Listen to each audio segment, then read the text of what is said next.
Hey everyone, this is Andy over at Immediate Arabic. Assalamu alaikum. Welcome to our blueprint for learning the Arabic language. So, we've seen a number of inquiries over the internet. We've had a couple of inquiries personally as well. So, we wanted to give people kind of a guide, if you will, of how to learn Arabic and how to learn Arabic rapidly. Please remember this is a way, not necessarily the way. There are certainly other ways to achieve learning the Arabic language. Let's set some parameters first. Please remember our end goal here is to speak, read, write, listen at about an ILR level 3, which in layman's terms, this is you're able to hold a conversation, read and write on any non-specialized topics.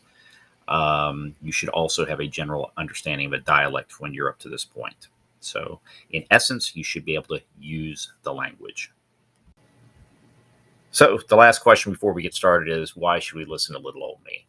Well, for approximately 30 years, I've been instructor, coach, teacher in a variety of different disciplines, including the lead instructor for the last 2.5 years in Immediate Arabic, where we can basically teach about a semester's worth of Arabic conversation in 4.5 hours or less. In addition, I've lived and worked in the Middle East along with studying Arabic for longer than I can remember.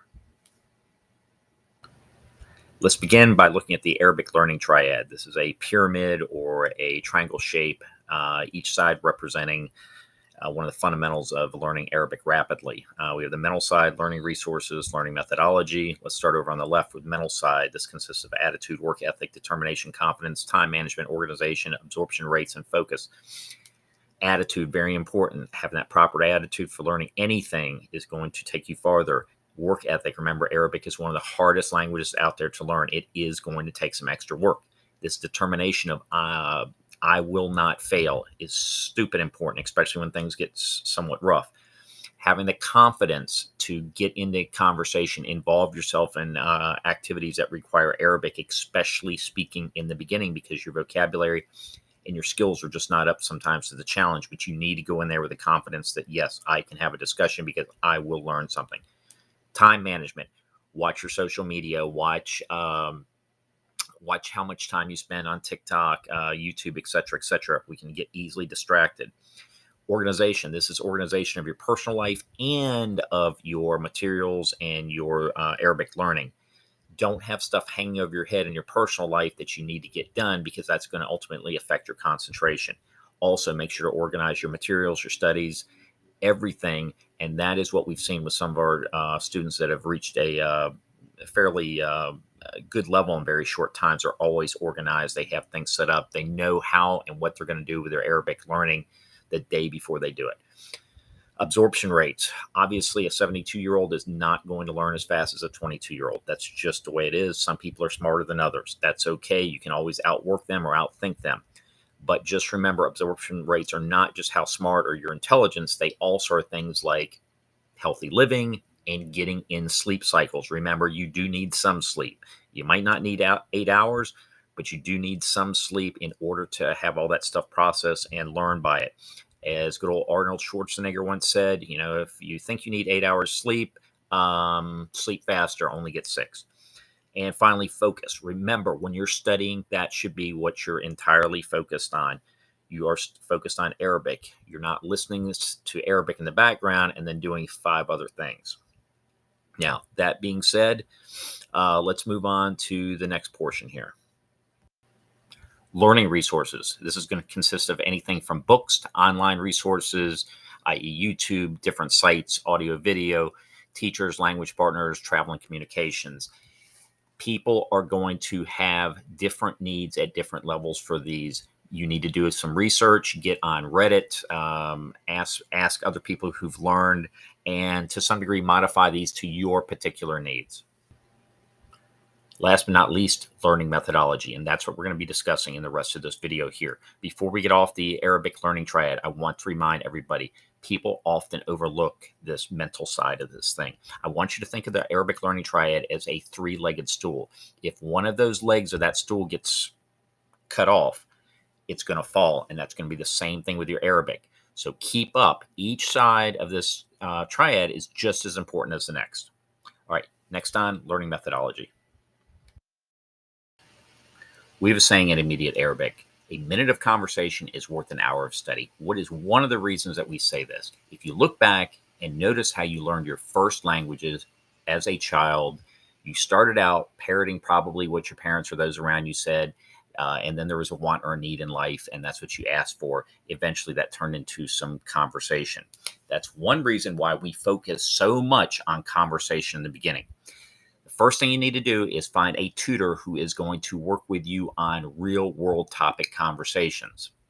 The second thing you need to do is find a language partner, or more importantly, probably partners, in which you can go back and forth with these individuals and have these types of conversations, and then continue to let those grow.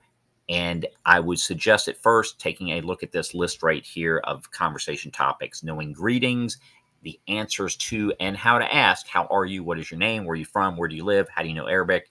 Where do you work or study? What kind of foods do you like? What do you like to do in your free time? Are you married? Do you have children? What is this? How do you say blah, blah, blah? Thanks and goodbye. And the reason we have chosen these exact ones, we actually use them in our program, is because they provide a building block for further conversation. So if you can start with those conversations, you're going to be able to use that vocabulary and actually create more sentences, more answers, and ultimately more questions. Now, at the same time that you're learning these basic conversation skills, you want to start on your biography. What do I mean by biography? Information about yourself, your name, where you're from, where you're born, and the list can keep going on. Where you work, where you study, what you study, et cetera, et cetera. And it's going to be very basic at the beginning, but your biography, much like your conversation, you're never going to stop. You're going to continue it. When you first start out and do your biography and you write it down, it might be, 5, 6, 8 sentences. A year from now, it's hopefully going to be about 2.5 pages, 3 pages long. And you're going to know this unconsciously because you're going to have done it so many times. And when I say practice your biography, I don't mean sit there and read it off a piece of paper.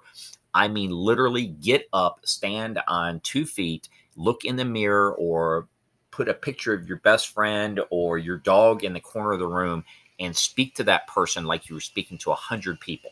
Use hand gestures, look them in the eye, and continue to do this over and over again until you have it down perfectly. And remember, your biography is always going to grow. So while it may have been 5 sentences when you first started, your first couple weeks, a year later, it's hopefully going to be several pages long, and you're going to know that back and forth. Now, once you finish up with your first conversation phase, it's time to start introducing the alphabet. Up to this point, you really have had no need for it. Anything that you needed to write down, you can use transliteration for. Transliteration is this idea that you're going to use English letters and symbols to represent all the Arabic letters. Now, though, you need to start learning the alphabet, whether it's through YouTube, your teacher, or some other methodology. So begin to read and write. Always remember, read and write at your level +1. What we mean by that is your level and a little bit more advanced, because we want to start building that vocabulary. It's not a bad time now to start looking at some language apps, see what you like, see what you don't like. You may have to play around and figure out which ones work best for your learning style and which ones are going to actually keep you to some degree interested. Also, slowly but surely start to introduce some grammar, whether that's by reading a book or through your tutor again. Don't go crazy with it. You've already seen some of the patterns up till now, but you probably need a little bit of explanation going on. Begin to listen again, kind of at that your level +1. You can check out podcasts, watch some Arabic movies, utilize YouTube. There's a ton of listening exercises on there. Continue your conversation skills. And let me give you one hint so that your conversations can go a little bit better. You are ultimately going to run into words that you don't know when you're talking to somebody. Do yourself a favor. If you don't recognize a word at that time, don't search your brain for it, thinking maybe you've heard it before. Go and listen to the rest of the sentence. Just do not pass go. Do not collect $200. Go immediately to the rest of the sentence. Listen to it. Through context, you may be able to guess what they're trying to say, get the gist, and then give a reply. Also, continue your biography. Your biography is going to continue to grow at this point. Keep it going. Keep a journal. In this journal, you should write a little bit of Arabic every night. How was your day? What did you see? Whatever you want to do, but at least 5, 6 sentences. Keep a pocket notebook or something that you can write down notes throughout the day. You may go, I wonder what this means in Arabic, or you want to get that word. Don't not write it down because you're going to forget it. We're also going to introduce Scriptorium to you, smart repetition, and the Schaeffer method here. I'm going to explain those in a little bit more detail. Last but not least, though, don't forget, start to learn a dialect.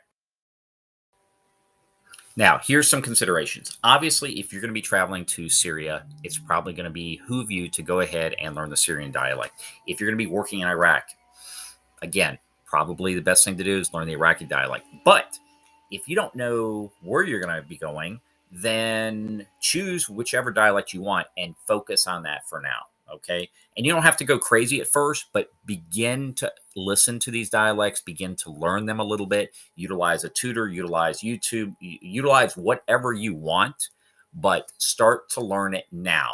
That way, you're not going to get done with your full time and go, you know what? I really need to learn a dialect. Start it now, and by the time you get done, you'll know enough to be dangerous. One steady technique that I am somewhat fond of is Scriptorium. And the inventor, if you will, or at least the one that made it popular, is the gentleman that's below the word Scriptorium there. I'm not going to try to slaughter his last name.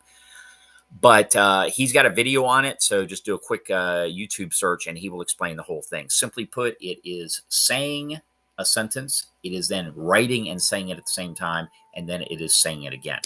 Now, I like to use this on a number of different platforms, whether it's a YouTube video that has Arabic below it, or more importantly, I love to do it utilizing the Defense Language Institute's website, which you can utilize for free. Simply type in gloss DLI, and it's got several hundred articles on there. And I highly suggest that you start doing that. Start obviously with the lower levels and literally work through each and every one at some point in time. And you will not just do the article once, do it until you kind of start, you'll have this feeling that you can actually start picking out new vocabulary words where they are and in context. And that will actually help you learn and build a larger vocabulary very quickly. So, what we mean by smart repetition, if you've ever studied how to learn languages, you've probably heard of space repetitions, and a number of different programs out there use that, such as Pimsleur. Smart repetition is a little bit along that same lines, but it's more so utilizing your intuitive nature in your own mind or your instructor's mind, in our case, where you know when you need to study this again. Just about the time you think you're about to forget it, that's when you need to study that particular item again. Last but not least, we're going to quick touch on the Schaeffer method. I'm going to do a full video on the Schaeffer method here, hopefully in a couple days. I just can't give all the details or run out of time here on this video. Schaeffer method, though, is imagine going through every day that you have, and you always have a 5-minute or 10-minute or maybe even 15-minute block throughout the day. Either you're driving to and from work or school, or you're sitting waiting for the bus, or you're waiting to get a haircut. You always have a few minutes. And at that point, you should have your study materials out. You should be reading, you should be writing, or you should be listening. So by getting these little short focused study sessions throughout the day, you're going to notice that you're going to get a lot more time in for studying or acquiring the language, and that's going to add up over a period of weeks and months. Guys and girls, that's it. Final thoughts here. Looks like I probably missed out on giving you guys about 50% of really what I wanted to give you here.